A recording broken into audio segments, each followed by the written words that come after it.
The following program has been generously funded by the Patterson Foundation.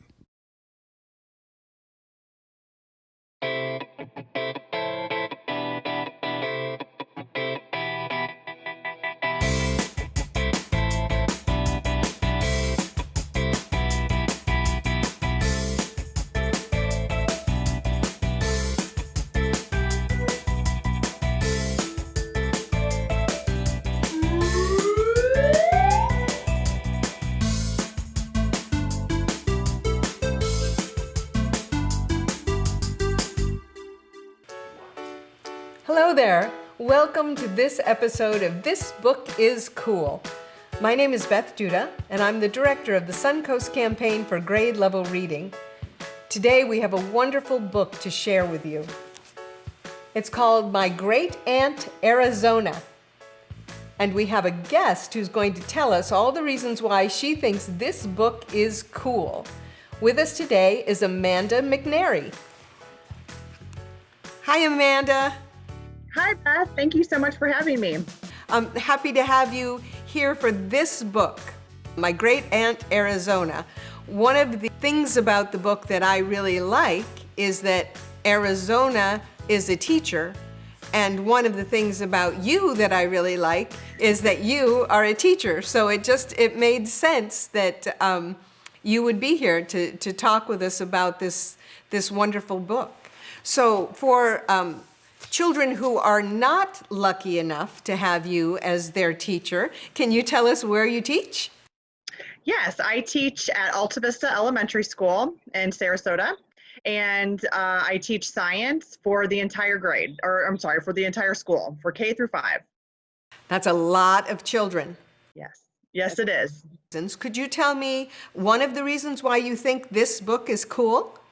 Yes, one of the reasons why I think this book is so cool is because Arizona loves to read.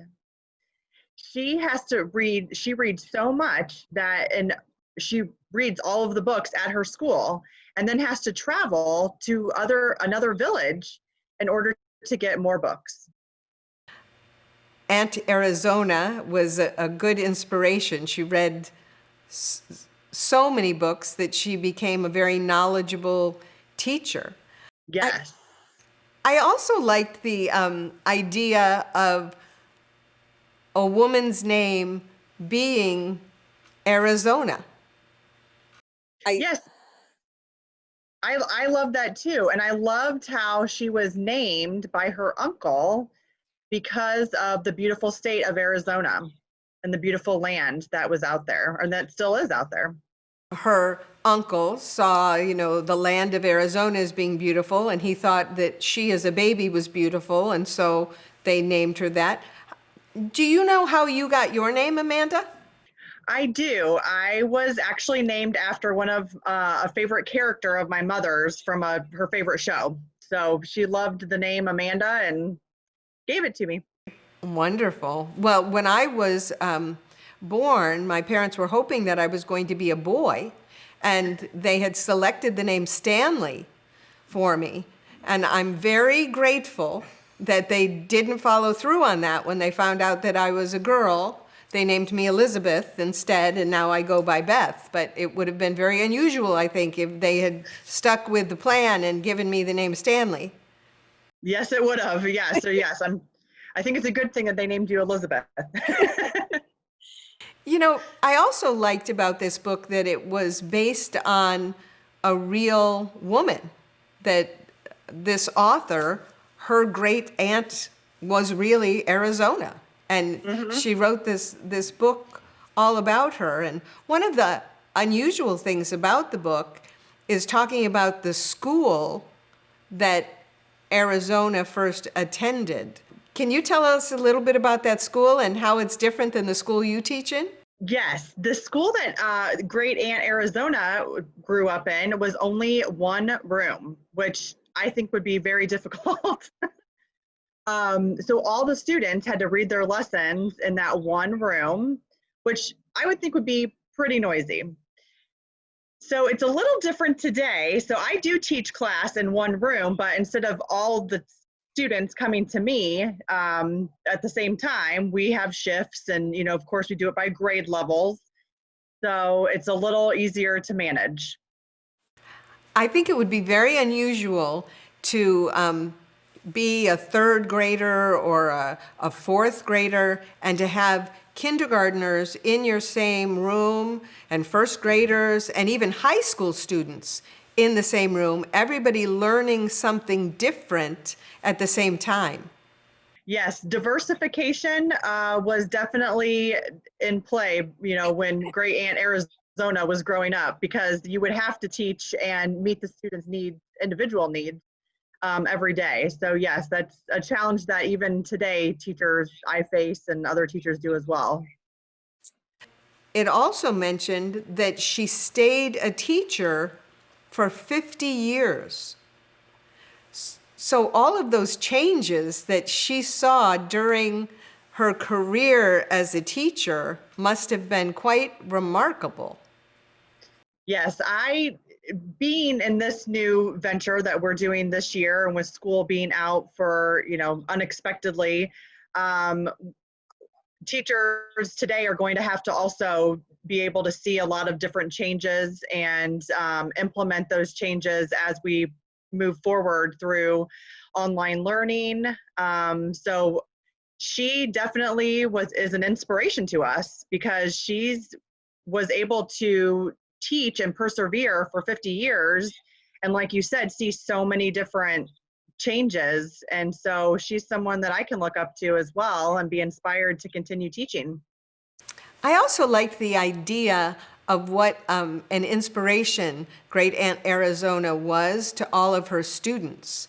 And the book mentions how much Arizona wanted to travel the world, but she also wanted to stay teaching. So she chose to stay and taught all of the kids, and she felt like she was able to travel the world because of all the experiences those children went on to have that they shared with her. So have you had any students who have stayed in touch with you, or have had adventures that they've shared with you that have given you the feeling that you're able to share the whole world through their eyes? Absolutely. I have a lot of students that travel to South America as well as Mexico, which are two countries that I have not been to. So I always love listening to their stories about, they have farms and they have horses, and they go out and feed the horses every day. And it's wonderful to be able to, live through their stories. So before we go today, is there any advice you have for your children about the importance of reading? Yes, my advice would be to always stay curious, because like you said, if you're able to experience so many different things through books and through reading and learning, that if you stay curious, your hunger for that knowledge will always be there. It's a great recommendation for all of us to become lifelong learners. Yeah. Well, Amanda, it's been wonderful to see you today. Thank you for sharing My Great Aunt Arizona with us, but thank you also for sharing your love of science with all of the students at Alta Vista Elementary School. Well, thank you so much for having me, and I look forward to sharing the book when we get back to school with my students.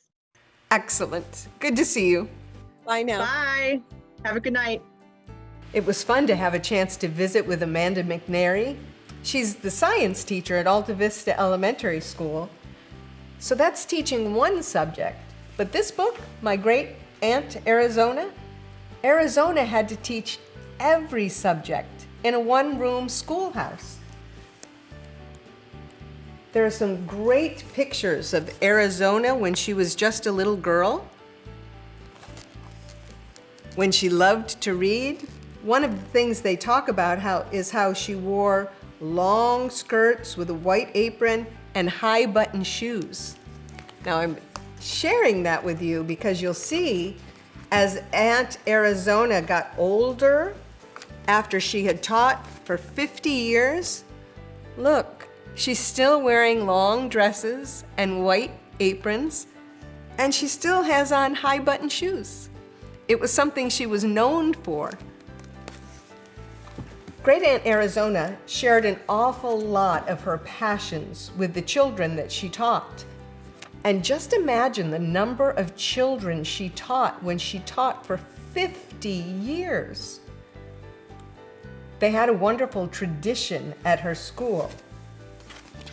Every year, Great Aunt Arizona would purchase a live Christmas tree,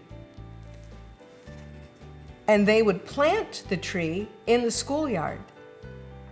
And they did that for so many years that the entire schoolyard was surrounded by Christmas trees. All because Aunt Arizona loved plants, and she loved to plant things. We have some words for our word bank. The first one is Calvary. Calvary. Cavalry is a word for a unit of troops on horseback. Our next word is ginseng. Ginseng.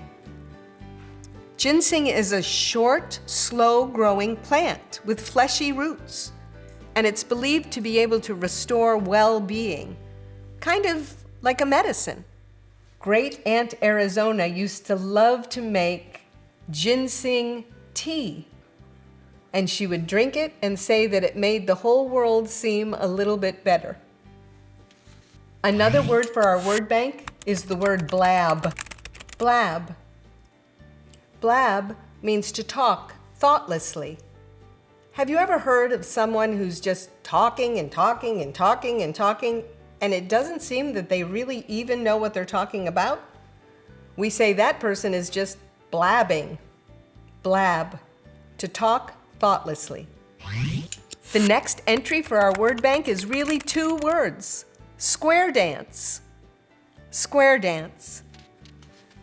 Square dance is a kind of country dancing where four couples face each other in a square. And while the music is playing, a caller calls out all of the dance steps that he or she would like the group to do. Square dance. The next word for our word bank is fiddler. Fiddler. A fiddler is a person who plays the violin in the style of country music.